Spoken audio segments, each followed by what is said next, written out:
This is all that remains of the Skinners' home at Lake Nacona Estates following a tornado that blew through their community Wednesday evening. The twister tore off the roof and several walls, leaving a gaping hole in the living room where Travis Skinner and his wife were standing only seconds before the tornado blew through. As we were going in the door, there were debris coming down the hallway, glass and limbs and stuff off of the wall like that. And when we looked out, there was no end to the house. It was just gone. Employees with the National Weather Service out of Fort Worth scoured the area, checking out damage done to homes like the Skinners and evaluating how big Wednesday night's tornado actually was. What would it take to slide a mobile home? And we know through engineering studies that's about 90 to 95 miles per hour, and that's why this is getting an EF1 rating. Seeing the destruction that can be caused by a tornado has meteorologists warning Texomans about how dangerous and deadly these storms can be. It's North Texas, it's southern Oklahoma. Tornadoes happen. We can't stop them, but you have to be ready for them. While it's still a long road ahead for the Skinners, whose damaged home still lies in some of their trees, they know the tornado didn't take what was most important, their lives. As long as we survived and are healthy, neither one of us got hurt, that's all that matters. This is not the first time we've had to start over. So we'll start over again, just like we've always done. McNamara. And it's a long fly ball to center. When I first put this uniform on, I said I belong in this era. This is a great atmosphere. We're all having fun, and it's just really nice to see everybody really into the tradition. Mark Davis put on a different kind of uniform Saturday, donning a baseball uniform from the 1800s, as the Fort Sill Army Post in Lawton continued their tradition of reenacting games played from the post's early days, when different cavalries squared off in friendly competitions on the diamond, one of those cavalries being the newly organized Troop L. The cavalry began what was called Troop L of every cavalry regiment, and Troop L was made up specifically of Native American soldiers.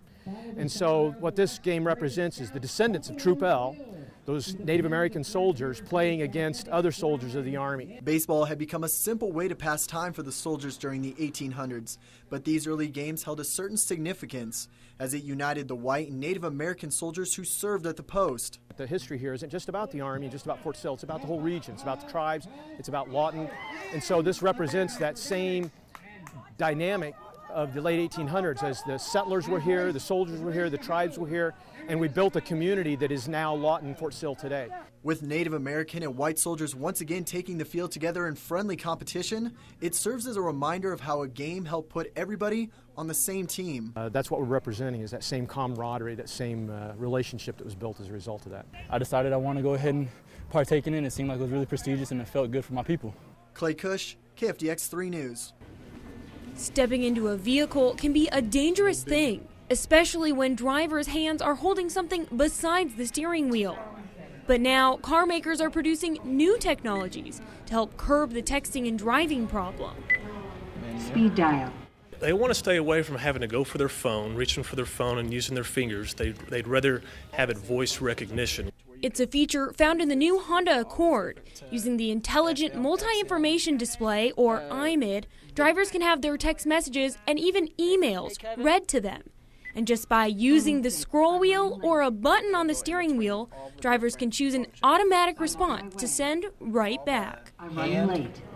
So it's safety and convenience. Safety so you can keep both hands on the steering wheel and both eyes on the road. And the convenience, so you can do everything with voice recognition. And while the technology is new, Patterson says it's the way of the future. I believe they'll put it in all the vehicles. It'll be a mandatory thing that be regulated by the government. Keeping you safe, one text at a time. Send. Lindsay Wapshall, KFDX 3 News.